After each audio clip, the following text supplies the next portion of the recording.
STI Mahasiswa Suara. Bapak Ibu yang belum pernah datang ke kampus kami, Bapak Ibu sambil istirahat ngopi bisa berfoto-foto ya. All areas are Instagramable. Ya, kan sekarang update story semua gitu ya. Semuanya Instagramable di sudut-sudut outdoor study areas. Jadi kita menyiapkan outdoor study areas untuk mahasiswa yang kebetulan belum masuk saat ini. Tapi yang intoleransi ini lebih ke inner moral, ya. Kalau bahasa teman saya Pak Haidar di bidang seorang agamawan, ya mungkin ahlak bagian dalam gitu ya. Jadi itu saya nggak tahu bahasa Indonesia, jadi ada pemikiran terbentuk tanpa ada evidence gitu. Pendidikan itu nyaman, aman, tentram, terlindungi dalam menempuh pendidikan. Itu harapannya ke sana. Sehingga sosialisasi ini penting kita lakukan. Kami bersyukur sekali, kami ambil data ini berdasarkan Desember 2022, presentasi implementasi 4 anti di LL-Dikti wilayah 7 Jawa Timur. Jadi jumlah PT yang telah mengimplementasikan kebijakan terkait dengan 4 anti tersebut menurut Permendikbud-Ristek nomor 30 tahun 2021, ini luar biasa bagi kami bersyukur, dari 325 maka 210 itu yang mengimplementasikan anti korupsi sebanyak 64,3%, dan untuk anti intoleransi itu adalah 201 perguruan tinggi sekitar 62%, sedangkan untuk perundungan itu adalah 204 perguruan tinggi sekitar 62,9%, dan anti kekerasan seksual itu adalah 202 sekitar 62,3%. Nah, ini harapan kami ke depan mereka semua betul-betul mampu melaporkan penetapan pada LMS PPKS ini yang penting, sehingga penetapan dari admin portal PPKS ya,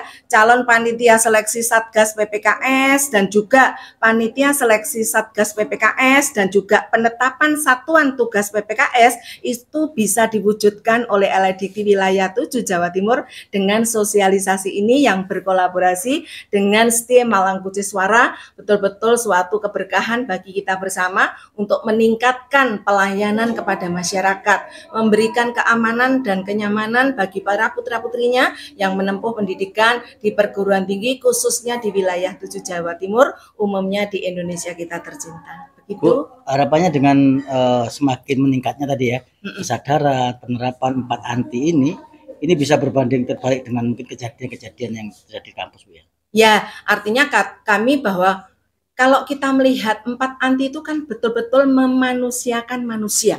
Jadi manusia itu sangat dihargai, dihormati haknya dalam melakukan aktivitas pendidikan. Itulah keberkahan yang luar biasa. Sehingga secara psikis mereka terbentuk karakternya, mereka akan menjadi manusia-manusia tadi. Apa istilah yang saya katakan nanti kita ambil ya pidatonya Ibu tadi untuk panjenengan semua, sehingga itu bisa diadopsi sebagai berita yang sangat luar biasa yang kita kolaborasikan dengan STI Malangkucisuara. Dan mereka itu sebetulnya kan dibentuk karakternya mulai dari menempuh pendidikan. Kalau karakternya itu bersih ya, nyaman, mereka pasti akan menjadi orang-orang yang punya pikiran yang positif lah, itu harapannya ke sana. Sehingga positif itu menjadikan arah yang baik untuk melakukan perubahan-perubahan dalam pendidikan tinggi, sehingga yang dikatakan investasi sebagai modal dasar untuk menyejahterakan masyarakat Indonesia bisa diwujudkan melalui investasi pendidikan. Karena pendidikan itu adalah aset yang strategis. Pendidikan adalah fondasi kuat untuk membangun bangsa. Pendidikan adalah investasi untuk kesejahteraan masyarakat. Itu betul-betul bisa diwujudkan melalui hal tersebut. Itu harapan kami. Iya, kalau kami melihat ABM punya kekuatan dalam hal secara physical evidence ya, Tridharma perguruan tinggi, sehingga ini menjadi acuan bahwa kita itu bisa berkolaborasi melalui Tridharma. Kita lihat dengan bagaimana secara physical evidence, oh ternyata kampus itu punya kekuatan dan peluang dalam mengembangkan science, knowledge, know-how, and skill melalui ABM ini.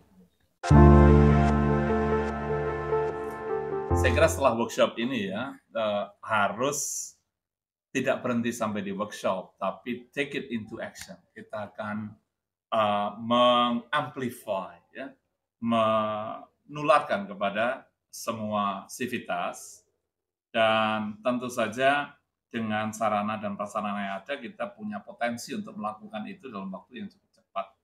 Dan jika berkenan, Ibu akan saya undang untuk podcast. Jadi ada studio podcast yang kita manfaatkan dan itu sangat efektif. Karena memang biasanya penggemar podcast itu anak-anak muda, milenial, dan Gen Z. Beberapa mata kuliah sudah banyak yang kita sajikan secara podcast. Apalagi aktivitas yang seperti ini. Jadi 4 anti ini sangat efektif kalau kita sampaikan di podcast. Karena radio itu dibawa kemana-mana. Kalau kuliah kan di kelas. Tapi kalau radio naik mobil bisa di mana-mana kita lakukan. Beberapa hal yang butuh kita lakukan secara cepat biasanya memang ada podcast. Jadi tugas saya adalah untuk mengamplify aktivitas ini menjadi satu kegiatan yang real di kampus ini. Dan harapan kami bahwa kampus khususnya di wilayah 7 Jawa Timur itu menjadi pionir bagi 4 anti ini. Gitu.